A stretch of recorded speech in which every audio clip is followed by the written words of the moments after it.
Tom Hanks wanted was a quiet vacation at home. This is what I need, Carol. I need this.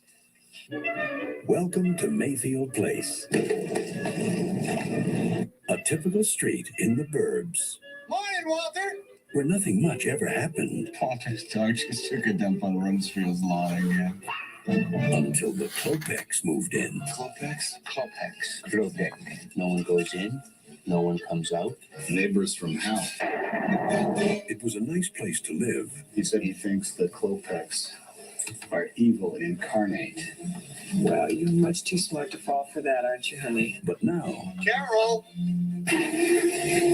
you wouldn't want to visit there. Ray, this is Walter. The Burbs. I'm going over the fence, and I'm not coming back till I find a dead body. Ray, do you want him to take your family, kidnap them, tear their livers out, and make some kind of satanic pate? We found Walter! We got a real problem. I hit the gaslight, I run! God, I love this street. Tom Hanks. I think we are overreacting. No. The Burbs. It's one hell of a neighborhood. Hey, honey, I think we should move.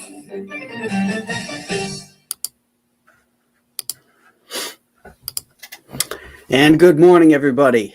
I am your horrible host, Graham Nolan, welcoming you to another episode of 31 Days of Monsters, where we count down the 31 days of October to the high holy day of Halloween. Today, we're going to talk about 1989's Joe Dante film, The Burbs. Now, how is this a monster movie? Well, it's not really a monster movie, but not everything we do are monster movies. They're sci-fi, fantasy, all that kind of stuff. And this one ties into horror because of the neighbors that they're dealing with in the Burbs that are basically serial killers. I love this movie. I saw this when it first came out and fell in love with it right then and there. And evidently, this movie was the worst reviewed movie of 1989, but it made money. It made a good amount of money. Joe Dante said, well, after the reviews, he figured, well, all right, we'll just move on to the next one. But over the years, it's one of those things that became a cult classic. And it's the most successful movie he made and the most famous movie he made outside of Gremlins. Tom Hanks is our star in this film. 1989, he's relatively young. He had just finished making Big. And he's hysterical, but it's Bruce Dern that steals the show for me in this thing. Is this ex-Vietnam vet? He is just a riot in this movie. They filmed this entirely on the back lots of Universal. In fact, they used the exact same streets that they used for Leave It to Beaver and the Munsters, and the houses as well. I believe it was Ricky's house, played by Corey Feldman. That was the Munster house. And the Tom Hanks house was one of the neighbors from Leave It to Beaver. In fact, that street that they mentioned in the trailer that we just watched is the name of the town that the Cleavers live in. So there's all kinds of really cool TV tie-ins in this movie. Also, little nods to films that Joe Dante likes. When they're in the Klopeks basement, there's a sled in there, and it said Rosebud on it, referring to the classic Citizen Kane movie. And when Rick Dukeman gives Tom Hanks this book on Satanism, it's written by, what was the character's name? I'm going to have to look it up. Maybe one of you guys can figure it out. But it's the name of the Carswell. It's the name of the Satanist in Curse of the Demon, the classic 1958 film with Oh my God, these early mornings are killing me. Uh, Dana Andrews. So that's a nod to the Curse of the Demon, and I love that kind of stuff when directors put those little things in that real fans will know. Joe Dante said that of this picture that he can't think of a movie since Lifeboat that all takes place in the same area. They debated on whether to go off into the town and stuff, but they chose not to. And I like that. I like how it's just insulated. The whole story is insulated on that block. Julian Carswell. That was it. Thank you, my dear. My producer, Julie, just texted me. That is Julian Carswell from The Curse of the Demon. And so he's the name of the author of that book on demonology, which is just fantastic. Now, I did Curse of the Demon last year, but if you're new to the channel, you can go to the my YouTube station, and it's still up there from last year. And it's a great movie. Great movie. Okay, so let's see what else we got here. When they were filming this there was a writer's strike, and the writer of this, the screenwriter Dana Olson, was also an actor that appeared in the movie as well, and he was prevented from doing any rewrites or any type of script changes because of the strike. So there was a lot of ad-libbing that went on in here. The sequence was where Rick Dukeman is trying to convince Tom Hanks that there's something going on next door, and he says Satan's your pal and all that kind of stuff. That was all ad-libbed.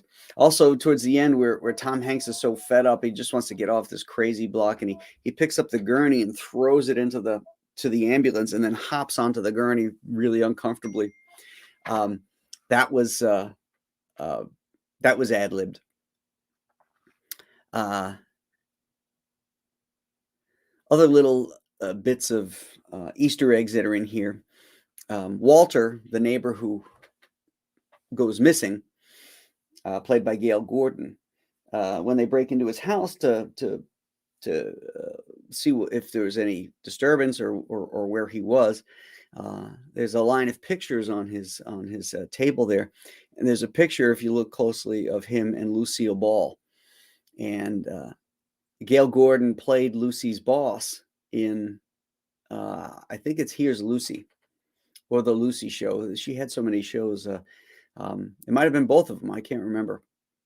But he had a definite, working relationship with Lucille Ball. So that was kind of a, oh yeah, it was The Lucy Show.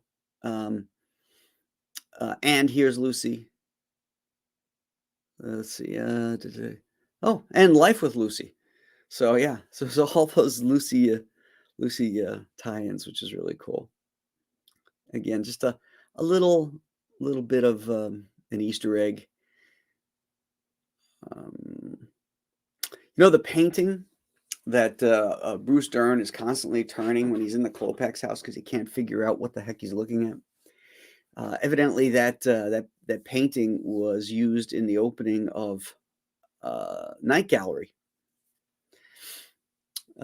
from that Rod Sterling had done back in the late 1960s, early 1970s.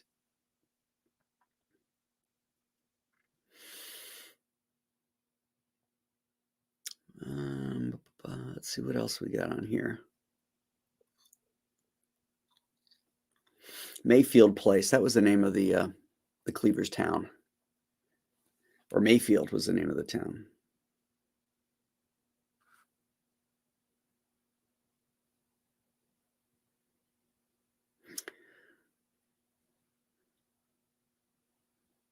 Let's see.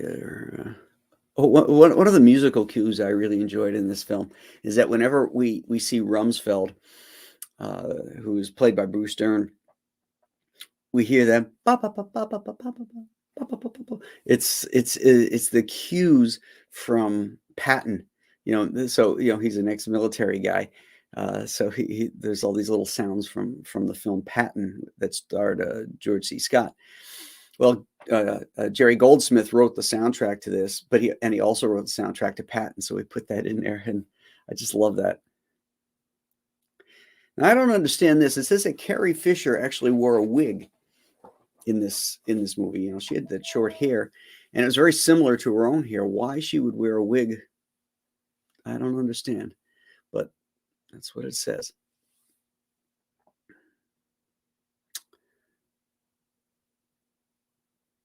And the picture that I referred to as being in the opening of Night Gallery.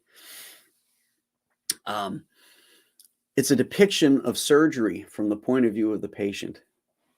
So next time you see it and you see the glass vial, like the blood and that kind of stuff. So that's like the point of view looking up from the patient.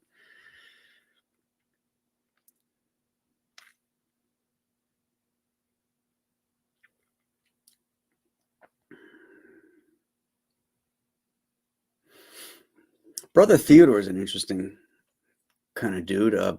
He's been in movies a long time, but he's such an odd looking guy. He was a stand-up comedian too. And Joe Dante was a fan of his, and that's why he got the gig. There was another guy that they were thinking of, Timothy Carey. And if you ever saw Stanley Kubrick's film The Killers, he was the injured vet who was a sniper, and he's the guy who parks outside the racetrack to shoot the horse. Kind of a really unique looking guy, very wiry and very tall.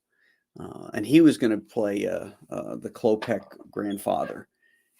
But evidently his screen test, he was like too intense or something. So he didn't get the gig. The garbage men that come to collect the garbage the morning after Courtney Gaines shoves some stuff into the garbage can. And our intrepid heroes think that there's bodies in there and all that kind of stuff, come running out and start spewing all the garbage out into the street. And the venerable Dick Miller is there. Dick Miller is in all these Joe Dante films and any of the directors that came out of the American International Pictures. Because Dick Miller was in a lot of those too, and these new directors were all fans of that stuff, of Roger Corman's work, and so and Dick Miller was a regular in the Roger Corman stuff, so they used him throughout their careers, and he's great every time he's on screen. I love it. Another guy, Robert Picardo. Star Trek fans will remember him as the hologram doctor in, was it Voyager? I think it was Voyager. Pretty sure it was Voyager. But you know me, Star Trek died in 1973, so.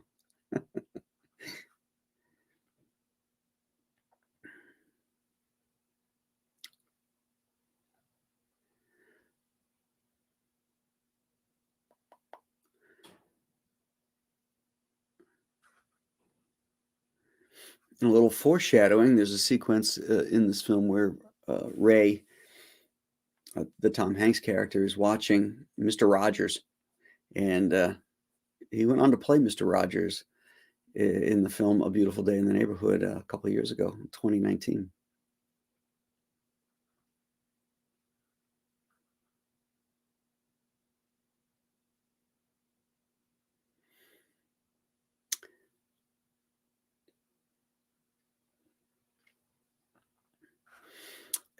When there's a funny sequence where Tom Hanks and Rick Dukeman go to ring the doorbell, and the house number is 669 that the Klopeks live in. And when they come walking up the post, up onto the porch, one of the numbers kind of like it's only held by a single nail, kind of rotates upside down, and now the house number is 666, mark of the beast. So a little foreshadowing of who lives in that home.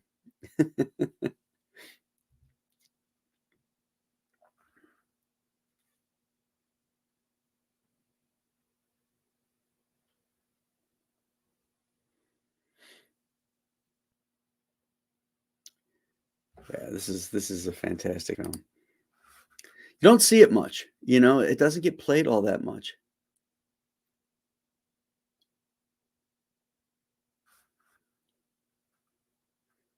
Okay.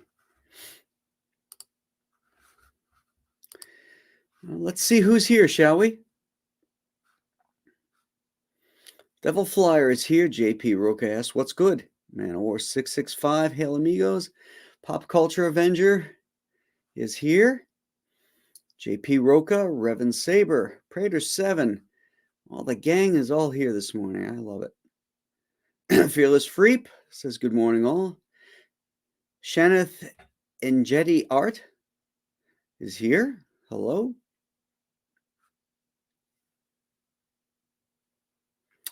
Devil Flyer.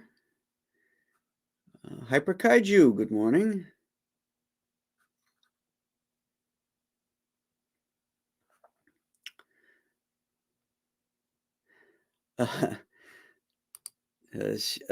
Shanathan Jetty Art says, he's quoting Bruce Dern, in Southeast Asia, we call this type of thing bad karma. When Bruce Dern is in the house and he's like poking Klopek, not too subtly. At one point, Brother Theodore goes, no, like that. And Bruce Dern leans over and goes, oh, that's about a 9 on the tension scale there. Oh, God, it cracks me up. I like when he's eating his little animal crackers. He's sitting up, perched on his roof. And he's got a rifle there and a scope. And he's sitting up there with his little box of animal crackers eating them. So funny. Normie Nerd is here. Chris Juliano. He loves this film. Oh, that's it. About a 10 on the tension scale, eh, Rube? That's it. I misquoted it. Thank you, Chris. Beautiful. Greg McPhee says, a great movie that I thought I was the only person who remembered it. Yeah, like I said, you don't see this very often. When this thing got released, I think Shout Factory released it on Blu-ray. I snapped it up immediately.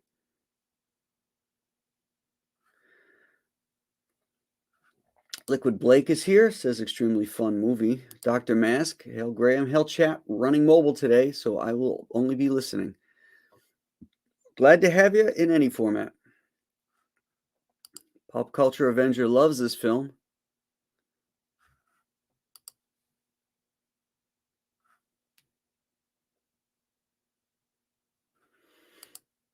Delaware Comics Dude says, glad to see Graham back. Back on regular schedule. We were back yesterday with the double feature. Pizza Dude is here. That says JP Roca. There go all the goddamn brownies. When Bruce Dern falls through the porch and spills the brownies.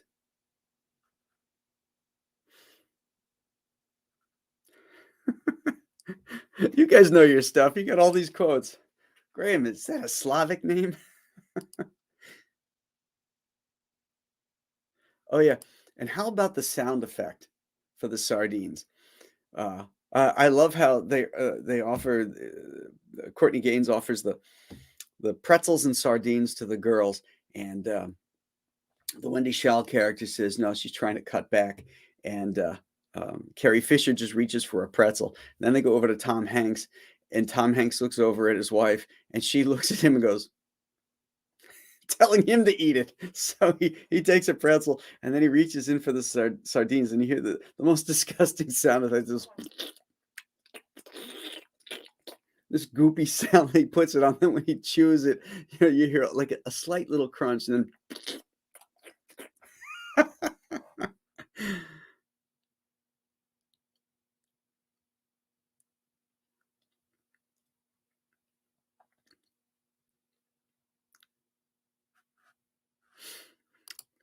Man of War says this one is the only one he couldn't rewatch so far. You should buy this. Just have it in your library. You won't regret it.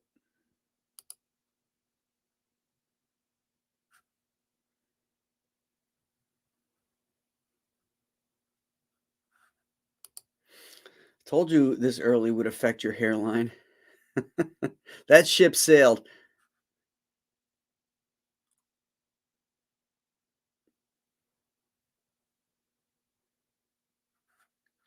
Oh, Liquid Blake says Arrow Media released a great edition of this on Blu-ray with Joe Dante's original work print for the movie. Has a few differences and some tonal shifts. Really worth watching for fans. Oh, that's kind of neat. Delaware Comics Dude says he's behind. He's got to watch this. Michael McCartney says he's sure Burbs is on Prime unless they've removed it. Well, I don't know.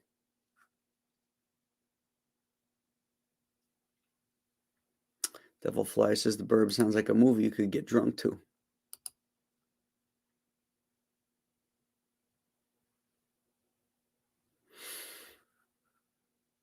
And Chris Juliano says the work print was darker. Interesting. I figure a man's furnace is his business.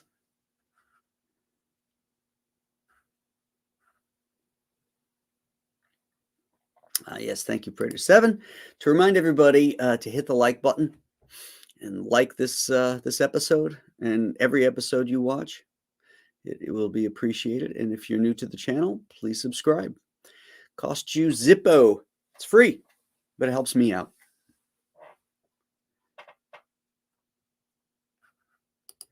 Pop Culture says the Night Gallery opening had a lot of great Gothic-like paintings. They were freaky paintings. I remember that show as a kid, and I was like, what the hell am I looking at?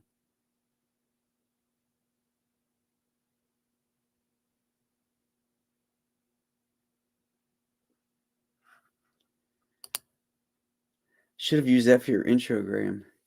Shaneth creates the Comicsgate intros. What should you have used? I'm a little bit behind here, so I'm not sure what you were thinking of. But I love the intro you did. The eagle has landed. That's a good one. And Aaron's is hysterical.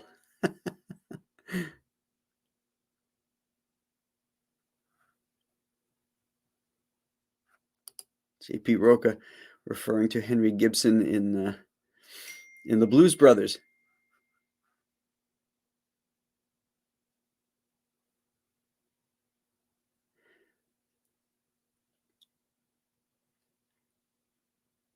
The Illinois Nazis.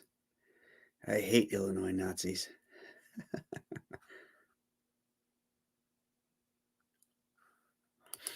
Fearless Freep is talking about Jerry Goldsmith and the many themes and scores he did. The Man from U.N.C.L., the Star Trek movies, Planet of the Apes, and on and on. Oh, yeah. Poltergeist. Alien.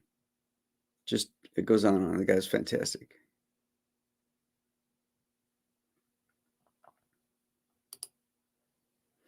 Graham has only one Star Trek captain, and that's Kirk. Were there others?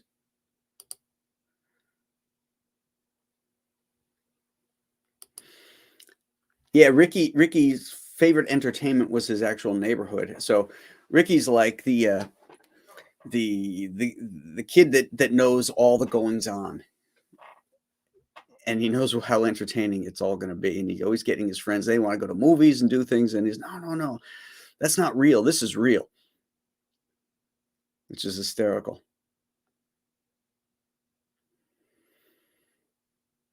Okay, and there's our daily skip. There we go. Scoot back here. Devil Flyers reminding us all that the Night Stalker, Kolchak, is out on Blu-ray. I haven't gotten it yet, but I will. Shadowhawk backs. Hail Graham, hail Shadowhawk.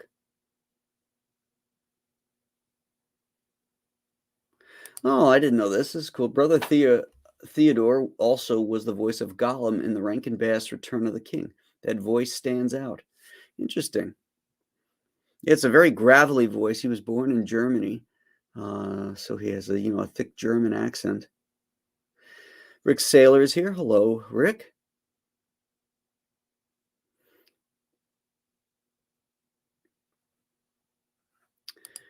Part of Graham's head is reflecting the green screen.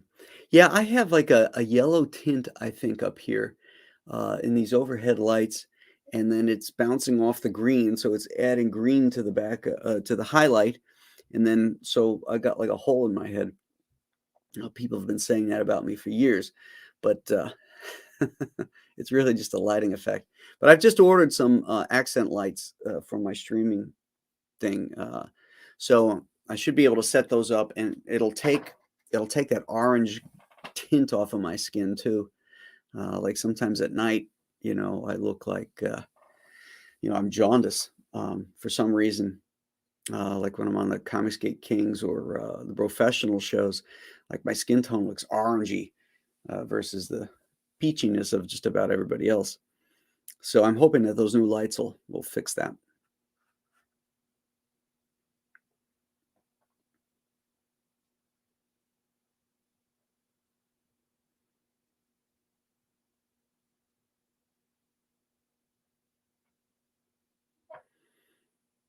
Frack off.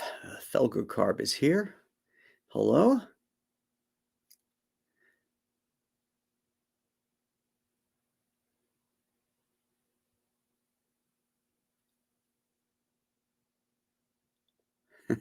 Pedro Ang is here. He says, best line in that movie. Hey, Pinocchio, where do you think you're going? I spent 12 months in the bush. I'll snap your neck if you move.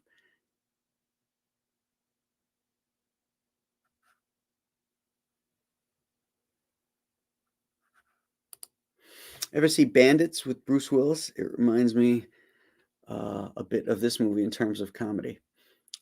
Yeah, that's the one with Billy Bob Thornton and that Australian actress. Can't remember her name. But yeah, that was I like that movie. Yeah. Oh yeah. It's another great scene where Ray's up on the porch and the two guys come over and they tell him to come down, and he says he can't. And then Carrie Fisher comes out and and she's like, he can't come out until he resembles the man I married.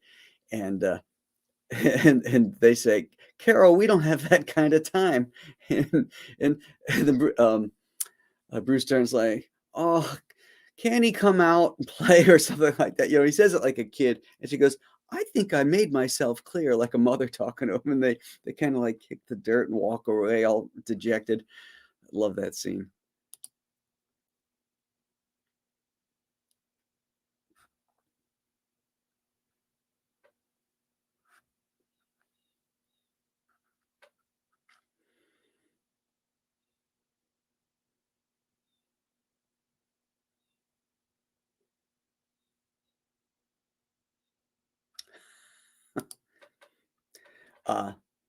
Shanth. My name is pronounced Shanth, not Shanth. So Shanth. I'm not Indian. My mother just has a lisp. All right, Shanth. My apologies.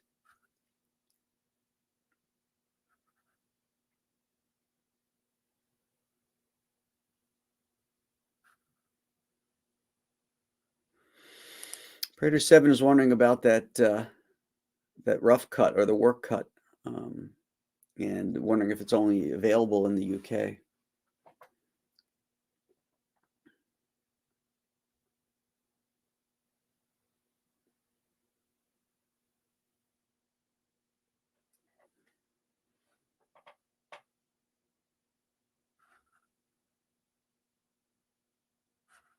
Oh, Prater 7 says the Shout release has those features too in his Region 1. Huh, I have the Shout release. I guess I never went to the special features to check that out, but I will do that.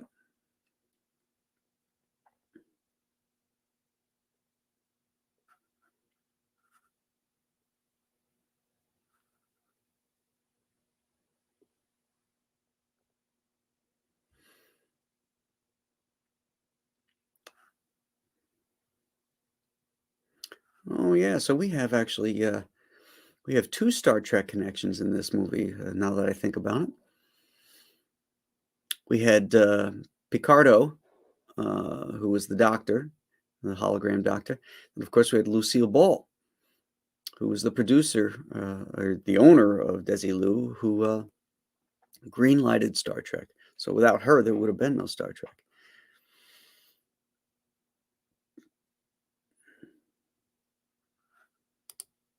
The Burbs feels like Goonies, but with middle-aged men. I'm not a fan of the Goonies. I know a lot of people like that movie, but I couldn't stand it.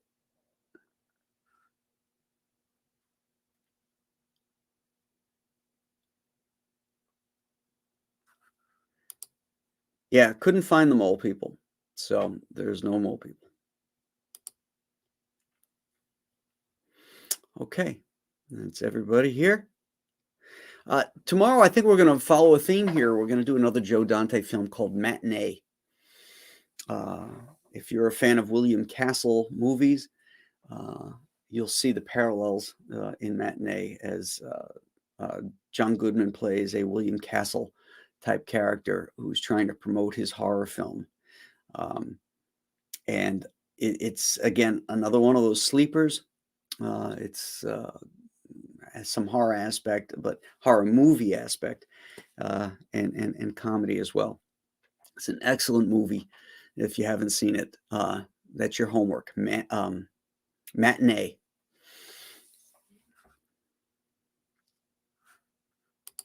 Delaware Comics Dude says, get the big Universal Sci-Fi box set. It has mole people. Yeah, it's not worth it. It's got too much other crap in there, though. Movies that I don't want to have. So I'll wait till it comes out. It'll eventually come out.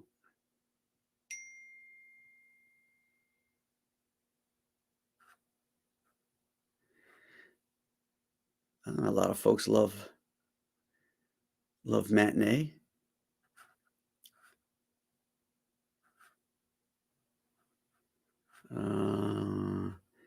Oh, Shanth says he can't wait for Alien Alamo. Yeah, I got about 7 pages left, and it's moving along nicely. Got some more color pages from Greg Wright, and it's really, really fun. It is so cool. You guys are gonna love that book. Oh, and by the way, last night we crossed over into 119 and change, 119,000 and change. At 120,000, that's a new stretch goal. So anybody who ordered one of the books, any of the book levels, book perks, will get a new mini print that is going to feature my Alien Alamo characters and Ethan Van Sciver's Cyber Frog. It's going to be colored by Gabe and El Tayeb, and so it's going to look awesome. And everybody who backed a book, once we hit 120, is going to get one of those. So that's really cool news.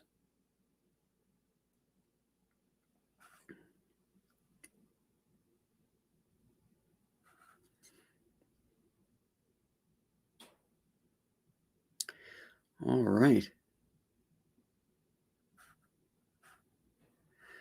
All right, my friends. We shall see you tomorrow for Matinee. You guys have a good one, and we'll see you then. Bye-bye.